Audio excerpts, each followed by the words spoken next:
Everybody wants to talk about how this PSG UCL win does not bode well for Kylian Mbappe's legacy, and it doesn't. It shouldn't, but it doesn't. There are three things I want to address in this video. Number one, how Mbappe in part is the reason why PSG are champions of Europe. Number two, the whole idea of Mbappe making Madrid worse and PSG better. And number three, Kylian Mbappe's PSG legacy.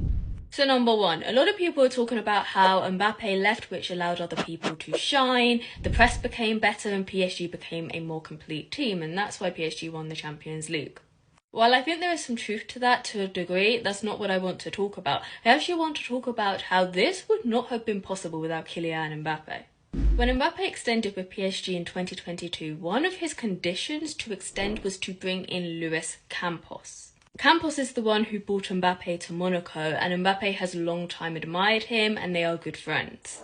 And with Campos came Vitinha, came Fabian Ruiz, came João Neves. With Campos came Barcola, came Doué. A lot of these players who've been instrumental for PSG all comes back to Campos and Mbappe saying we need him. If reports at the time he signed his contract are to be believed, Mbappe was the one that said we need to invest in French talents. He said we need to get rid of the oldies who don't run. And a lot of people at the time hated Mbappe for it. They hated that he brought Campos in. They hated that he was getting rid of these players, this, that and the other. But upon reflection, despite his extension coming with hardships, I think it actually was to the benefit of PSG. Maybe not Mbappe, but PSG. On top of this, I want to address the whole difference between Real Madrid and PSG this season. PSG as a rule were coached better, that goes without saying.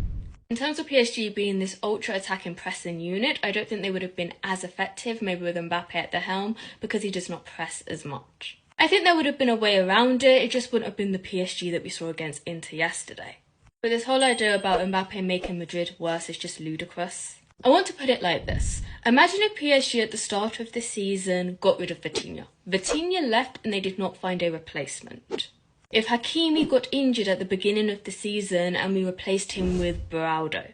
Or even someone like Barcola, because Lucas Vazquez is a converted winger.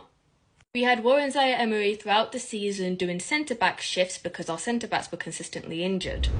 Nuno Mendes was out for large parts of the season. And every month there would be 2 or 3 injuries to the attack and the midfield. PSG would not be winning the Champions League if that were the case, so why do you expect Real Madrid to do so? In terms of Mbappe's legacy at PSG, you can't deny that this is a massive stain on his legacy. Do I think it will be that big of a deal in the long run? Probably not. But it remains to be seen. But as always, let me know what you think in the comments down below and like and follow for more.